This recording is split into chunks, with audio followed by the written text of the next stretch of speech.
This is my discussion slash review for 911 Season 4, Episode 9, titled Roadkill. And I'm going to be 100%. They tricked me a little bit. Let's talk about it. Live life for the fight, yeah, I'm here to get it. I got drive, got sight, always have a vision. I go by at night, I be in my feelings, I'm a big fight. Like I've mentioned before, I don't mind being tricked as long as the payoff is worth it. And I feel like the payoff was definitely worth it this episode. And MARJAN, man, we knew that it might have consequences because of the type of person Grant was. But let's just revel in that for a moment, because you got to look at it like this. You went from being an abusive boyfriend that got released the same day and decided to go after someone, attempted murder, and you actually murdered someone.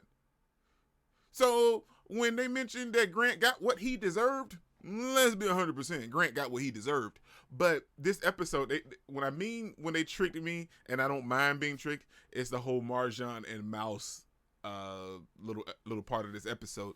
Because listening to the name and then seeing how old the car was, it was a station wagon, and the car looked old, okay? But seeing the little girl in the back of the car seat, her parents always working, and when they were calling her Mouse, because let's be 100%, her name was probably hard to pronounce, I was like, this gotta be MARJAN. But why are we seeing a flashback of MARJAN? And the next thing you know, we see Grant chasing her and she's swerving, and then he runs her off the road. Now, with all of that, and when she makes it back to the car, I was so devastated, man. The little girl wakes her up, and she's making her way back to the car, and she finds that the parents and the little boy's dead, and that's so heartbreaking, man. That moment, it shattered me, man. I mean, because I was hoping, well, maybe the son will be okay, but now realizing this, MARJAN having the concussion, her having the concussion kind of blended her reality of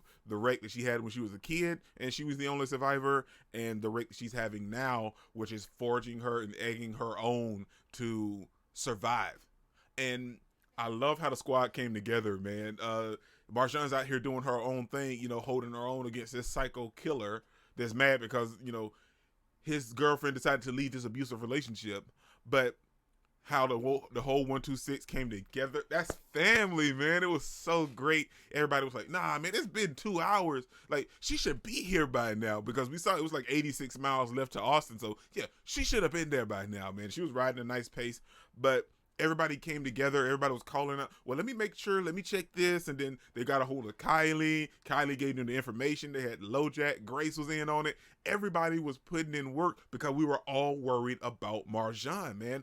And the fact that we see her with Mouse, and Mouse is doing all this stuff along in the episode, but Mouse isn't technically there, and it's MARJAN egging herself on so she doesn't lay there and get killed by this dude, was fantastic. Like, the moments we see her in the Winnebago and Mouse is wrapping her up in bandage and she's grabbing the flare gun and everything, MARJAN is doing all of that, but we see it as her and Mouse, which technically still is MARJAN by herself, but her consciousness is kind of pulled her younger self in to egg her on to finish this. Her making it to the sewer tunnel, her trying to flag down the guy, and you kind of realize it. I think the moment I realized that it really wasn't true was right around the time she flagged down the guy, because he never acknowledged the little girl. You know what I'm saying? He only acknowledged MARJAN, and I was like, why is he not acknowledging the little girl? And then I kind of thought back to the beginning of the episode when the little boy's parents kept calling her Mouse, and I was like, oh, okay, I get it now. That's MARJAN, because if sometimes a little kid or people, her name would be hard to pronounce, but we're good. We're golden now. That's Marwani MARJAN. You know what I'm saying? So we are good. Well, MARJAN Marwani. We good, man. So we know her name. We know who she is. But when you're a little younger and kids and stuff like that, it might have been hard to pronounce. But the episode was great, man, and 100% Grant got what he deserved. Now, the whole episode kind of took place around this entire thing of MARJAN, but we finally got her back. We're finally going to see her back in the squad.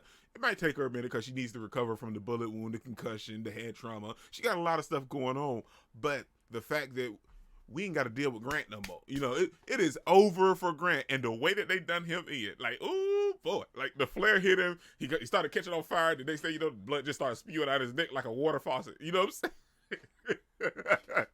But Grant got what he deserved, and we got a nice resolution. And I love the one part where Mateo was like, "Well, how you guys get to go in there for? You know what? It's okay. You guys can go first." It was nice, man, and I loved it. And it also allowed us to see a different side of Marjan as well, man. And it's good to have her back in the 126. Even the little logo that she kind of painted in his Winnebago, like, oh yeah, he gonna know I've been here with the 126, baby. Man, it was great. I loved this episode, and I cannot wait for episode 10. This is really incredible. Don't forget to smash the like button until you can't smash it anymore. Comment down below, and I'll be sure to respond to each and every one of them. And subscribe. Peace out. I cannot complain because today, I'm doing my